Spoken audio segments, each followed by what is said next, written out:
What's up guys?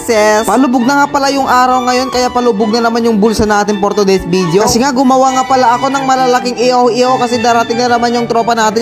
Malapit na kasi maghapon, bes. Samahan nyo na naman ako sa panibagong kabutihan ngayong araw to mga bes. Another day, another vlog, another gin, another Ma'am Martek Manin. Eto lang at nagmabalik na naman ang pambansa Ma'am Martek ng bayan. Ngayong araw na naman nga pala nito ay nagchat na naman yung mga tropa ko. Pag sinabi nga nilang let's go, alam mo na yon. Eto naman si Bebekis, mabait to kaya yun pinayagan tayo. Dito nga guys, napabili nga pala ako ng 1/4 na paa ng dinosaur at ulo ng hippopotamus at nakabili ako ng 1/4 na isaw. At syempre napabili na nga rin nga pala ako dito ng 1/4 na karne ng baboy at syempre hindi magpapahuli itong menstruation na nabili ko. At una ko na nga palang hinugasan itong paa ng dinosaur at ulo ng hippopotamus. Pagkatapos nyan guys, tinanggalan ko nga pala ng balat-balat at syempre tinanggal ko na rin nga pala yung sipit nila. Baka kasi merong butig yan kaya delikado. And syempre tinanggalan ko na nga rin nga pala ng kuko. O diba? Sayang yung manicure niya. Laban mo?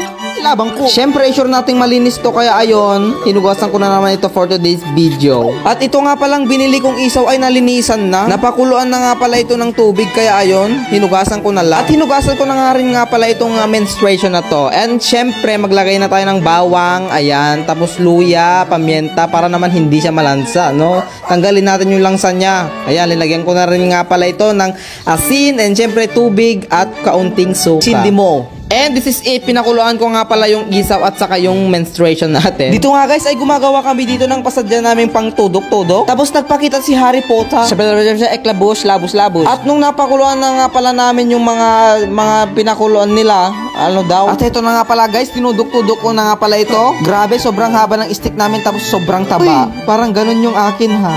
Serious. Joke lang kapag Pilipino, normal size lang. And this is it mga idol. Ito na nga pala itong tinudok-tudok natin. O diba? Bongga na, tara. Sindihan na nga pala natin itong uling na to. Grabe guys, nakagawa na naman ako ng giant ihaw-ihaw. Pero okay lang yan, giant naman yung mga bungakan ng mga tropa ko. Isang tagay, 10 pulutan. At abang iniihaw ko nga ito mga guys, ayan pinagmamasdan ko nga pala yung mga paligid namin. Grabe, sobrang saya dito sa probinsya. Napakatahimik lang. Yung mga chismosa lang dito yung yung makatagaray. Ayan na nga guys, malapit na nga pala itong maihaw at syempre malapit na rin lulubog yung araw na to. And this is it. Ayan, ang ganda-ganda talaga. Pinahidan ko na nga rin pala ito ng matamis na oyster. Pero kahit walang kalasa-lasa yan, matik mauubos yan guys. Isang kagat lang ng tropa ko yan, ubos. And syempre na nga, magabi na nga at ito na guys, no? Tinikman na natin yung ating linutong plain na ihaw-ihaw. Hindi ko na nga pala ito linagyan ng food color kasi nga may kulay na ang buhay ko ngayon. Kinulayan ng aking tropa ang hapon natin ngayon for today's video. And syempre, ito na ang ating Bebekis.